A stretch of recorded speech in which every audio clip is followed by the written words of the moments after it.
It's a MAGA invasion of Greenland. Donald Trump Jr. and a band of Trump loyalists landed on Greenland today to promote the president-elect's dream of turning the vast, frigid island into the 51st state. It started with a clump of frozen dirt that sat forgotten in a Danish freezer for decades. When scientists finally looked through the microscope, they didn't see ancient ice. They saw a poppy seed and a twig. This wasn't supposed to be there. It was proof that Greenland's frozen heart was once a green, living tundra, and it happened much more recently than we thought. The impenetrable ice sheet has a trapdoor, and we just found the handle. Is it too bad for Greenland? The unwanted discovery. The reason this discovery is being described in such dire terms isn't just because scientists found some old plants. It's because those plants shouldn't have been able to exist in the first place. For decades, the prevailing consensus in glaciology was that the Greenland ice sheet was a permanent fixture of our planet, a 4-million-year-old fortress of frost that had survived every minor temperature fluctuation since the dawn of the Pleistocene.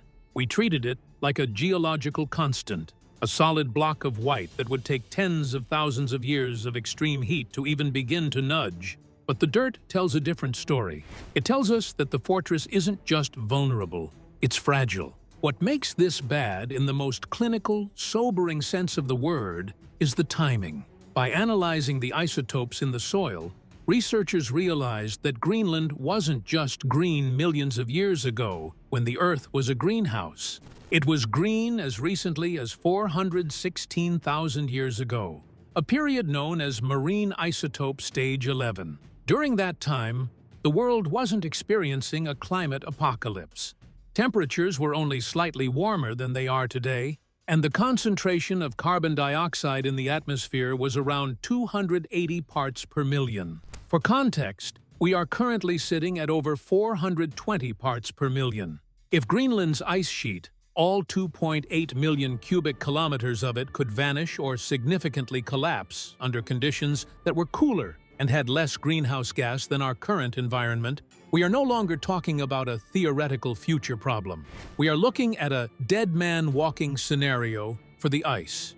We have already pushed the needle past the point where the ice sheet stayed stable in the past. It suggests that the tipping point isn't somewhere off in the distant future. It might already be in our rearview mirror. This isn't just about losing a beautiful Arctic landscape. The Greenland ice sheet is essentially a frozen ocean perched on land. If it melts, that water doesn't stay in the north. It redistributes across the globe. We are talking about 23 feet of potential sea level rise. To visualize that, don't think about a slow tide coming in. Think about the entire first floor of every coastal skyscraper in New York, London, and Shanghai becoming part of the seabed. It's the total erasure of the world's most valuable real estate and the displacement of hundreds of millions of people. The discovery also highlights a terrifying feedback loop that climate models are only just beginning to grasp. When the ice sheet begins to thin, it drops in elevation. As the surface gets lower, it enters warmer layers of the atmosphere, which causes it to melt even faster. This is the melt elevation feedback, and once it gains momentum, it is virtually impossible to stop. The soil samples from the bottom of the ice prove that this process has happened before, and it happened quickly. It wasn't a slow, multi-millennial crawl. It was a geologically sudden transition from a white wasteland to a green tundra. This is Greenland, the largest, most fascinating, and most mysterious island in the world. Furthermore, the discovery of soft sediments beneath the ice, the very dirt that held those poppy seeds, adds another layer of mechanical instability. Instead of the ice sitting on a rough, high-friction bedrock that holds it in place, much of Greenland is actually sitting on a bed of wet, slippery mud. This sediment acts like a lubricant. As more meltwater trickles down from the surface through cracks called moulins, it greases the tracks, allowing entire glaciers to slide into the ocean at speeds that defy current projections. The bad part isn't the science, it's the math. We are currently operating a global experiment with CO2 levels that the planet hasn't seen in millions of years. Yet, we now know the ice sheet can't even handle the moderate levels of the past. We have built our entire civilization our cities, our borders, and our supply chains on the assumption that the sea level is a fixed line. MIT and Vermont just proved that line is a temporary sketch. While the scientists were marveling at those ancient seeds, the White House was already drawing up a new map for the 51st state: red, white, and blue land. While scientists were still brushing the dust off ancient poppy seeds, the geopolitical world was already shifting its weight toward the north. By the time we hit early 2026, the question of Greenland's ownership moved from a punchline in a social media post to a full-blown international crisis. Following his re-election in 2024, the 47th President of the United States didn't just double down on his interest in the island, he turned it into a central pillar of American national security. The rhetoric was simple and blunt.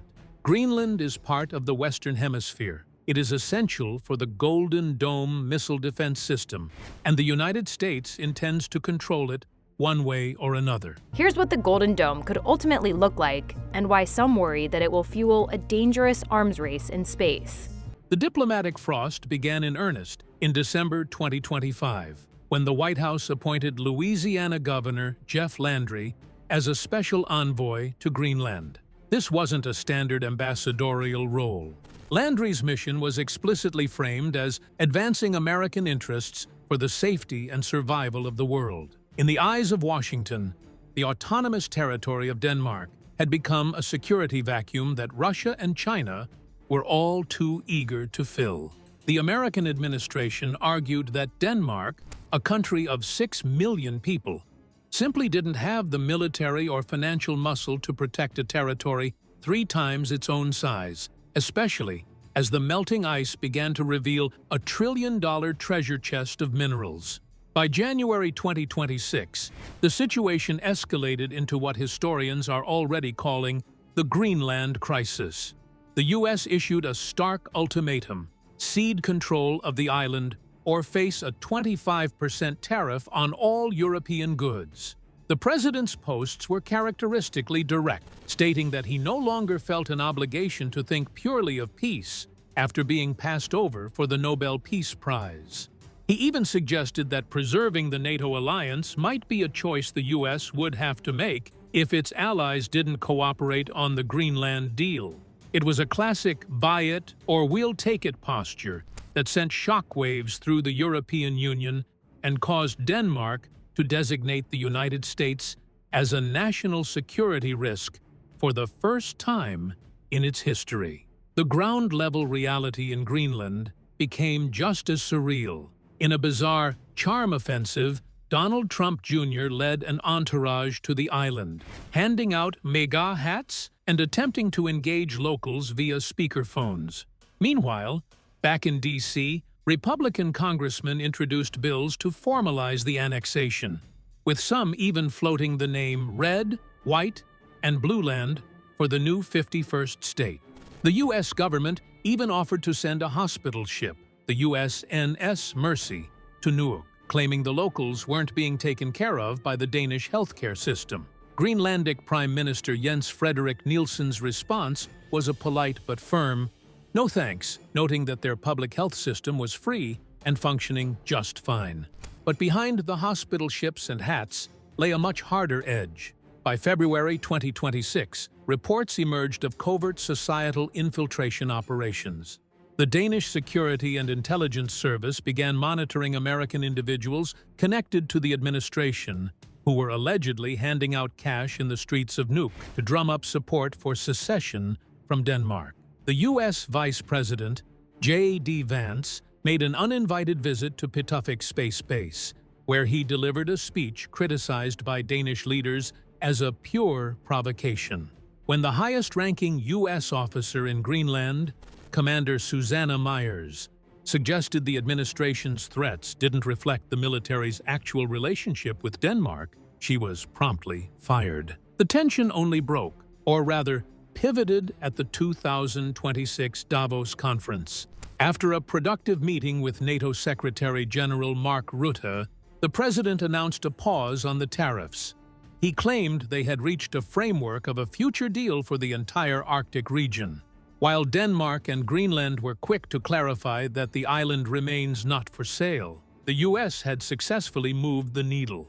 The conversation shifted from if the U.S. would exert more control to how that control would be structured. This aggressive pivot wasn't just a political whim, it was a cold calculation based on a map that looks very different than it did a decade ago.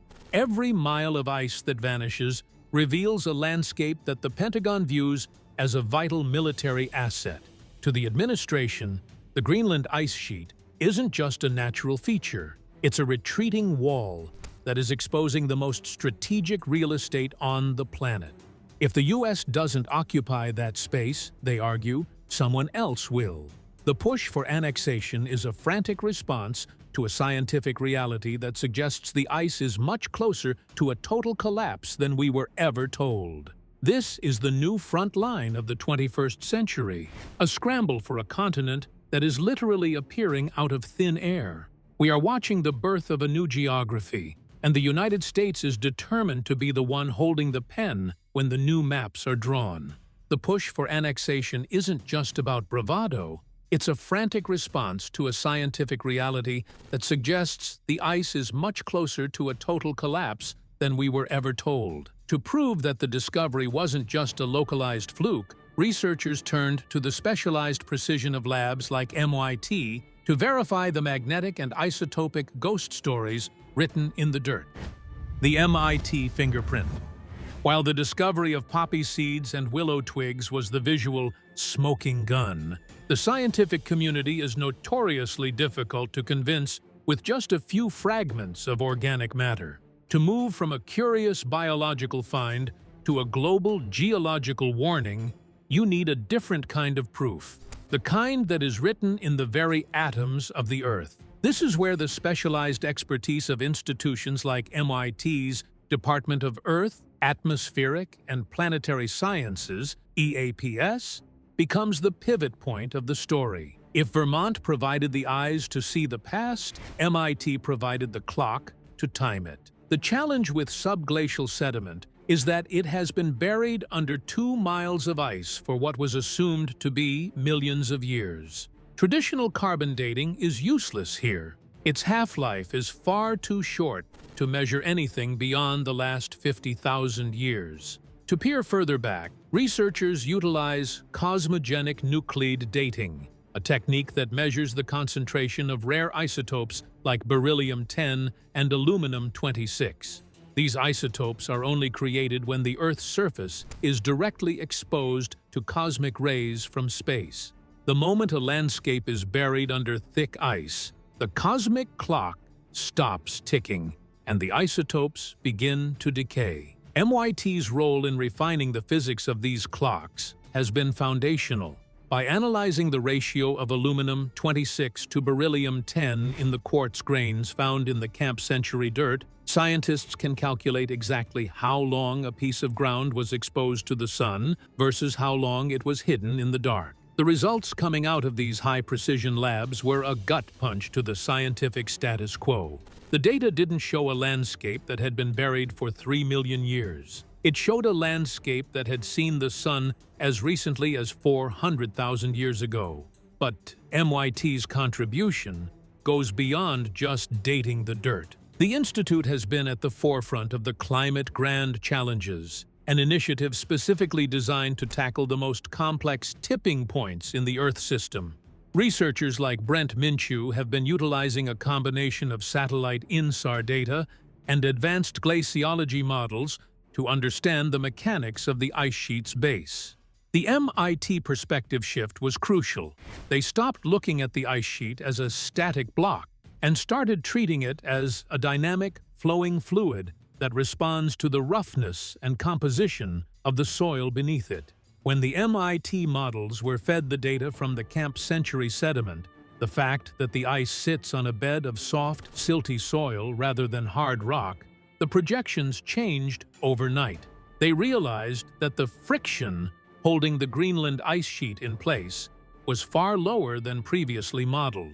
In the world of physics, this is the difference between a car parked on dry asphalt and a car parked on black ice. The isotopic fingerprints analyzed in these labs confirmed that the ice had not just thinned in the past, it had completely vanished, allowing a full-blown ecosystem to take root before the ice reformed. The chilling conclusion from the MIT and Vermont collaboration is that the Greenland ice sheet is non-linear. It doesn't melt in a slow, predictable curve. It holds firm until it reaches a threshold, and then it fails catastrophically. By proving that this failure happened during the relatively mild interglacial period of 400,000 years ago, the science has effectively removed the safety net from our current climate projections. We aren't just waiting for the ice to melt. We are waiting for the stick-slip motion of a continental-scale glacier to decide it's time to move. Long before MIT analyzed the dirt, the Pentagon was trying to use that same ice as a shield for a nuclear arsenal that nature refused to keep hidden. Project Iceworm's nuclear grave. Long before MIT analyzed the dirt, the Pentagon was trying to use that same ice as a shield for a nuclear arsenal that nature refused to keep hidden. In the late 50s, at the height of the Cold War, the U.S. Army embarked on an engineering feat so audacious it sounded like the plot of a pulp sci-fi novel. They called it Project Iceworm. The goal was to build a subterranean network of 2,500 miles of tunnels, stretching across an area 3 times the size of Denmark, that would house 600 nuclear-tipped missiles capable of reaching Moscow. To the world, they presented Camp Century, a city under the ice, dedicated to peaceful polar research. Cities under the ice or in other places. At least that's how it was presented. In reality, the laboratories and theaters were just a front for a massive nuclear-powered launch pad buried in the frost. The technical achievements of Camp Century were, for a time, a point of American pride. It was powered by the PM-2A, the world's first portable nuclear reactor, which provided heat and electricity to a small community of 200 soldiers living in a labyrinth of trenches. They had a library, a chapel, and even a shop that sold the latest American snacks, all while living 60 feet beneath the surface of a glacier. But the very thing that made the site attractive to the military, the vast, empty expanse of the ice, turned out to be its greatest enemy. By 1963, the dream began to crumble. The Army had assumed the ice sheet was a static, solid mass that would protect their tunnels for eternity. They were wrong. As the MIT researchers would later quantify with isotopic precision, Greenland's ice is not a stone. It is a slow-moving river of frozen water. The tunnels at Camp Century began to deform and buckle as the glacier shifted, groaning under a weight the engineers hadn't fully respected. Walls that were meant to be vertical began to lean. Ceilings began to sag. It became clear that the Iceworm would eventually be crushed by its own cocoon. When the project was abandoned in 1967, the exit strategy was as reckless as the entry. The U.S. military removed the nuclear reactor's core, but left behind almost everything else. They walked away from approximately 200,000 liters of diesel fuel, 240,000 liters of wastewater and raw sewage, and unknown quantities of low-level radioactive coolant and toxic PCBs used in the electrical systems. The logic of the time was simple. The Arctic was a place where things stayed buried. They believed that perpetual snowfall would entomb their waste under hundreds of feet of fresh ice, hiding the Pentagon's mess until the end of time. They didn't account for a warming planet. Today, as the city under the ice slowly moves toward the ablation zone, the area where the ice melts faster than it can be replaced by snow, the 60s assumption of forever has been replaced by a ticking clock. Recent NASA radar surveys in 2024 and 2025 have already visualized the camp's skeleton through the thinning crust. The waste isn't just a historical footnote, it's an environmental time bomb. If the ice continues to thin at its current rate, that cocktail of nuclear and chemical pollutants will eventually reach the ocean, entering the Arctic food chain and contaminating the very waters that the world's superpowers are now fighting to control. The irony is thick enough to cut. The U.S. military's failed attempt to weaponize the ice accidentally provided the very soil samples that would later allow MIT to prove the ice itself is failing. We only know how bad the climate situation is because the Cold War tried to hide a nuclear base in a place that shouldn't have been there. Now, as the ice retreats, it is giving up more than just secrets. It is exposing a radioactive legacy that the 21st century is ill-equipped to clean up. The radioactive waste left behind in those tunnels is now a footnote compared to the staggering wealth of rare earth minerals being uncovered by the thaw. The scramble for the treasure chest.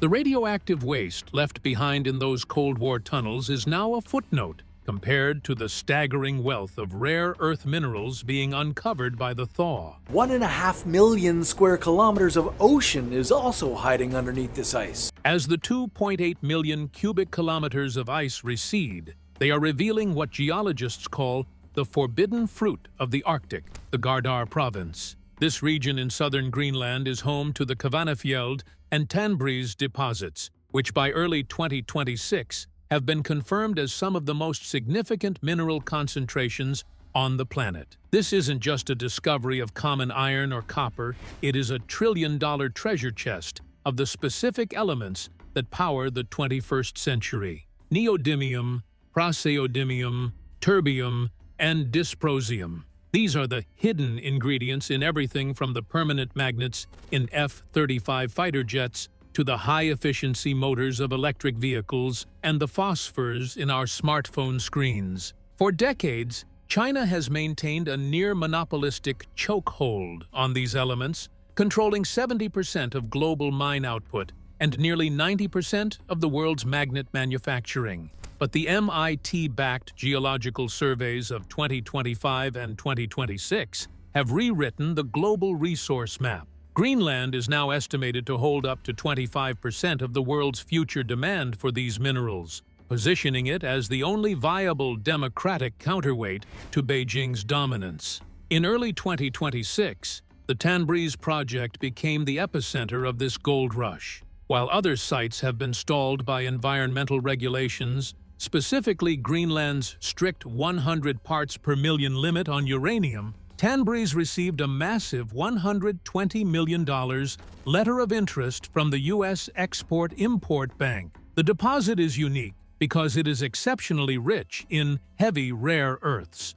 which are scarcer and more valuable than their light counterparts. By March 2026, the project's valuation had surged to over $3 billion, with a pilot facility planned for the coming months. It's no longer a matter of if the mining will start, but who will own the offtake agreements. This mineral wealth is the silent engine behind the 2026 Greenland crisis mentioned earlier. When the White House talks about national security priority and Western Hemisphere integrity, they are looking directly at the mining licenses. The U.S. has watched with growing alarm as Chinese firms like Shanghai Resources secured significant stakes in Greenlandic mining companies over the last decade. To Washington, allowing China to control the Greenlandic tap would be a strategic catastrophe. This has led to the 2026 Minerals for Security dynamic, where the U.S. is essentially offering a security umbrella and infrastructure investment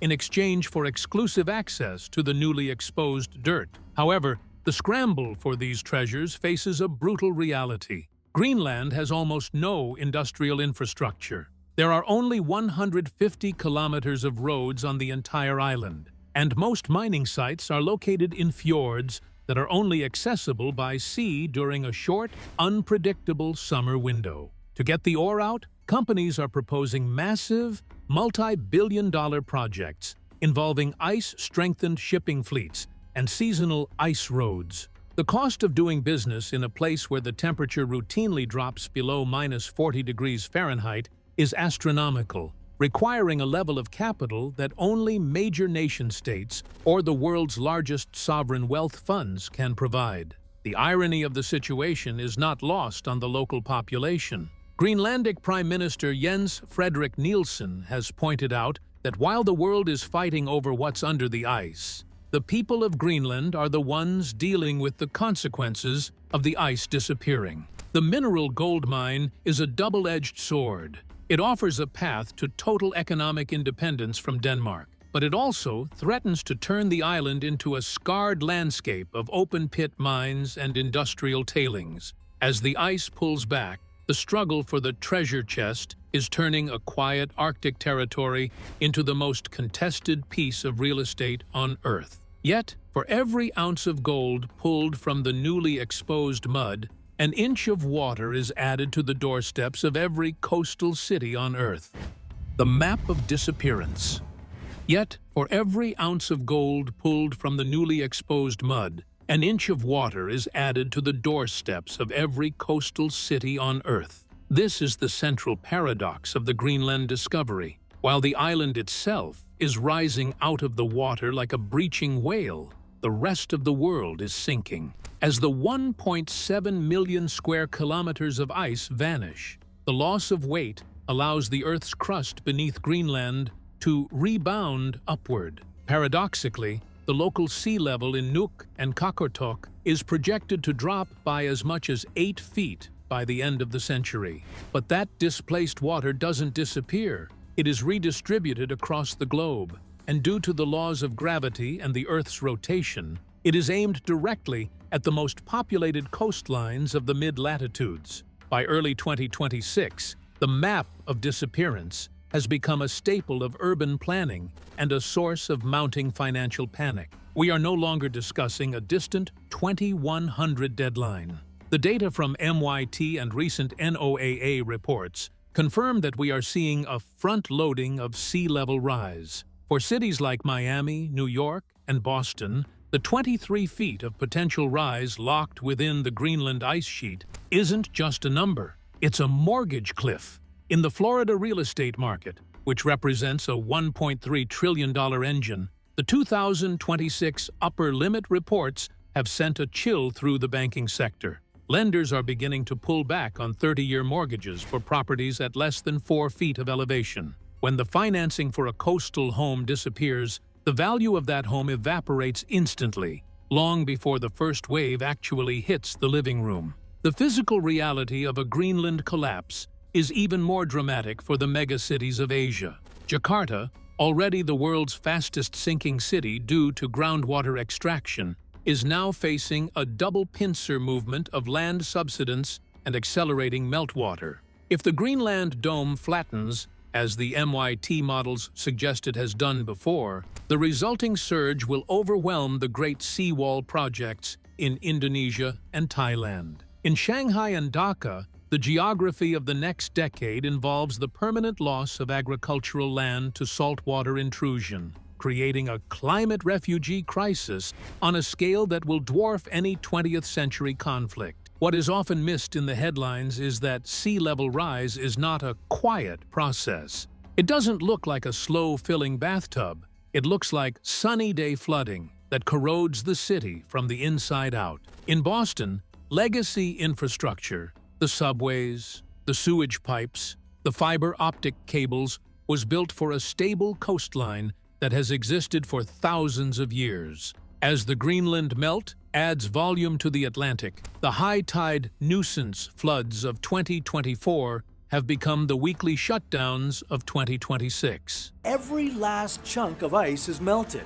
Sea levels have risen over 70 meters. Saltwater is a relentless solvent. Once it enters the electrical and structural systems of a city, the cost of maintenance eventually exceeds the value of the infrastructure itself. This brings us to the most uncomfortable truth of the bad news discovered in the ice. We have built our global civilization on the assumption that the world's most valuable real estate is permanent. We have placed our stock exchanges, our historical monuments, and our densest population centers right at the water's edge. The MIT findings have effectively deleted that certainty. By proving that the Greenland ice sheet has a trapdoor and that we have already walked over it, science is forcing a global retreat. We are witnessing the start of the Great Migration, not just of people, but of wealth, power, and history, away from the coastlines we once thought we owned. We are no longer debating if Greenland will change.